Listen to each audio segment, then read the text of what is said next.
பக்தி ஒளி நேயர்களுக்கு வணக்கம். நமக்கு வந்த ஒரு கேள்வி என்ன அப்படின்னா, மகாலட்சுமிக்கு பிடிச்ச வாசனை என்னங்க அப்படின்னு கேட்டிருக்கீங்க. இந்த மகாலட்சுமியை பத்தி நிறைய பேசியிருக்கோம் நம்ம. இப்போ மகாலட்சுமிக்கு பிடிச்ச வாசனைனாலே நம்ம என்ன சொல்லுவோம்? பச்சை கற்பூரம் சொல்லுவோம், ஏலக்காய்ன்னு சொல்லுவோம்.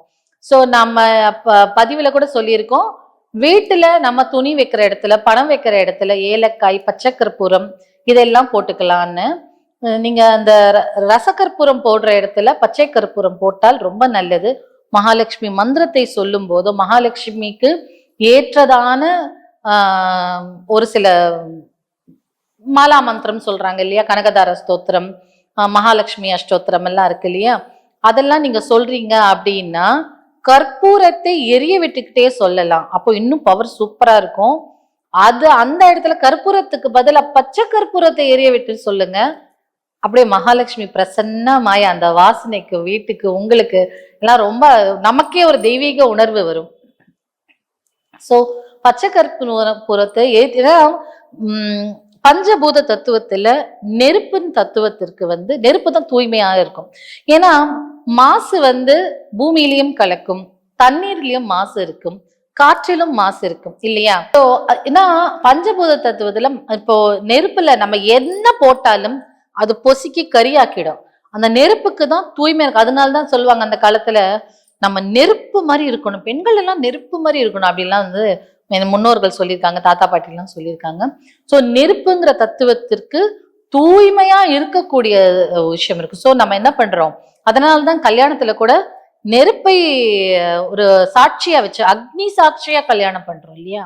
அதுக்கு அவ்வளவு பவர் இருக்கு. அப்போ அக்னி சாட்சியா நீங்க ஒரு மந்திரத்தை சொன்னீங்கன்னா அந்த மந்திரத்துக்கு எவ்வளவு பவர் இருக்கோ அந்த கடவுள் எவ்வளவு ப்ளீஸ் ஆவாங்க. அதனால்தான் ஹோம குண்டத்துல எல்லாம் நம்ம அக்னியை முன்ன வச்சு அதுல நம்ம சமர்ப்பணங்கள் செய்வோம். சமர்ப்பணங்கள் செய்யும் போது கடைசியில நம்ம முடிக்கிற வேர்டு என்ன இருக்குன்னா ஸ்வாகான்னு சொல்லுவாங்க.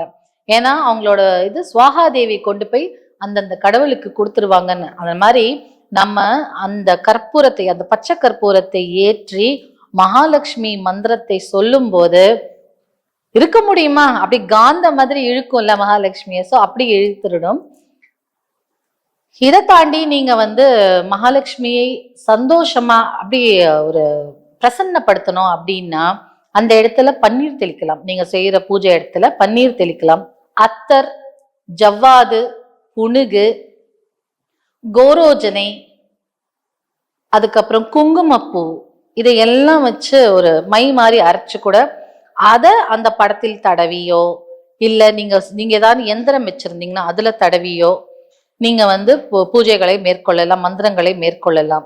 சப்போஸ் யந்திரம் வச்சு நீங்க பண்றீங்க அப்படின்னா அந்த எந்திரத்தின் மேல விபூதியோ குங்குமமோ போட்டு, குங்குமம் அம்பாள் இல்லையா, ஸோ குங்குமம் போட்டு அதுக்கு மேல இந்த ஜவ்வாது புணுகெல்லாம் நம்ம அரைச்சி வச்சிருக்கோம் இல்லையா, அதை தடவிட்டு இல்ல அத்தரை தெளிச்சுட்டு நீங்க மந்திரத்தை சொல்ல ஆரம்பிக்கலாம். நல்ல கம கம கமன்னு இருக்கணும். மல்லிகைப்பூ, ஜாதி மல்லி, அப்புறம் இந்த பன்னீர் ரோஸ்ன்னு சொல்றாங்கல்ல அந்த மாதிரி பூக்கள், அப்புறம் சம்பங்கி, சாமந்தியும் விசேஷம். சாமந்திங்கிற போது அந்த நாட்டு சாமந்தி இருக்கணும். இப்ப ஹைபிரிட்னு சொல்லிட்டு தொடரும்போது அப்படி இப்படி இப்படி உதிருது, அது இருக்கக்கூடாது. அப்புறம் பந்திப்பூன்னு சொல்றாங்க, அதையும் வைக்கக்கூடாது. நான் வைக்க மாட்டேன். அதனால இந்த மாதிரி நாட்டு சாமந்தி வச்சு, தவனம், அப்புறம் இந்த மரு சொல்றாங்கல்ல அந்த மாதிரியான வாசனை திரவியங்களை வச்சு, துளசியும் வைக்கலாம். ஏன்னா அவங்க ஹஸ்பண்டுக்கு அதுதானே பிடிக்கும், மகாலட்சுமியோட ஹஸ்பண்டுக்கு.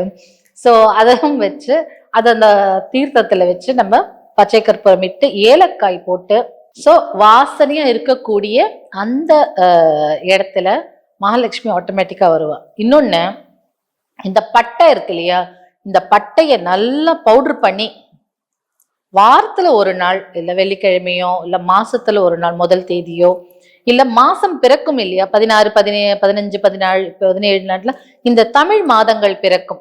அந்த டைம்லயோ நீங்க என்ன பண்ணுங்க, ஒரு சுக்கிரஹோரையில அந்த பவுடர் பண்ண அந்த பட்டையோட பவுடரை கையில வச்சுக்கிட்டு, அப்படி எனக்கு நிறைய பணம் வரணும், மகாலட்சுமி எங்க வீட்டுல தங்கணும்னு சொல்லி வாசல்ல போய் அப்படி ஊதி விட்டாலே போதும்.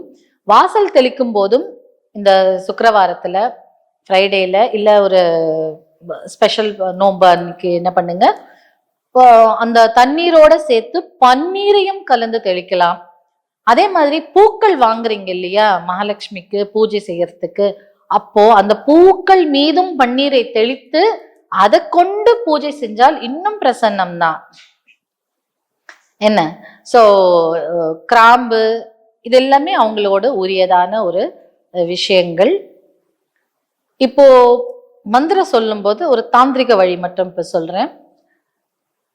நீங்க மகாலட்சுமி மந்திரம் சொல்லும் போது ஒரு கிராம்பை கடவா பல்லு லெஃப்ட் சைடு, அதாவது இடது பக்கம் கடவா பல்லுல அதை கடிச்சுக்கிட்டே மந்திரம் சொல்லலாம். மந்திரம் ஜோரா வாய் விட்டு சொல்லும் போது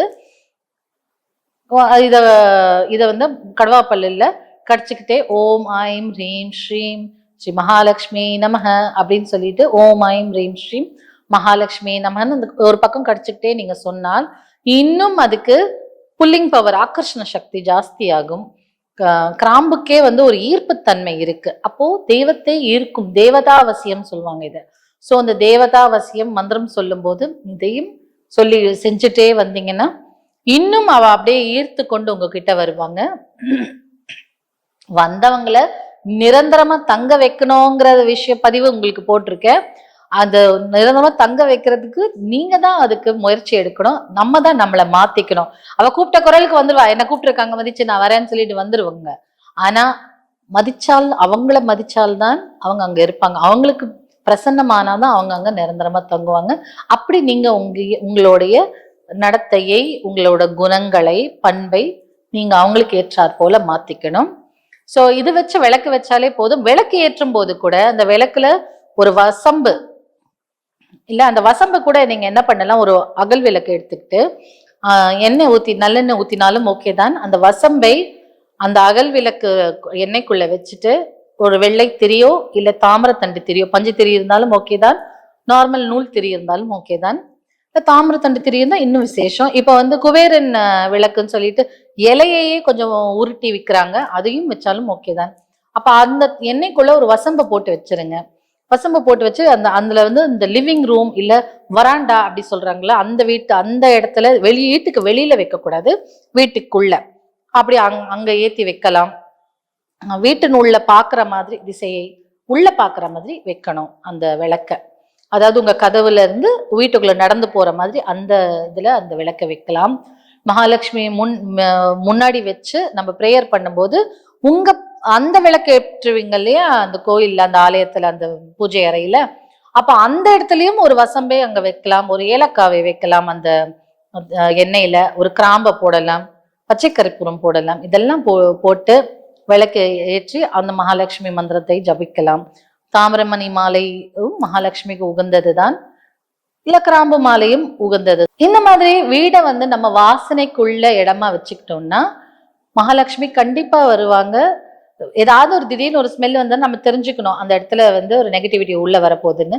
உடனே கிளீன் பண்ணி அந்த இடத்துல நல்லா கமன்னு ஒரு சாம்பிராணியை போட்டு அதுல பச்சை கற்பூரத்தை போட்டு அப்படி அந்த இடத்த கொஞ்சம் கிளென்ஸ் பண்ணி விட்டுடுங்க. வீட்டு ஃபுல்லா எவ்ரி சுக்கிரவாரம் எவ்ரி ஃப்ரைடேவும் இந்த சாம்பிராணி போட்டு அதுல பச்சை கற்பூரம் போட்டு வீடு ஃபுல்லா காமிச்சாலே போறோம். நல்ல வாசனை கமகமா இருக்கும். மகாலட்சுமியும் வந்து சந்தோஷமா இருப்பாங்க. உங்களை எல்லாம் இன்னொரு பதிவோடு இன்னொரு டாபிக்ல சந்திக்கிறேன்.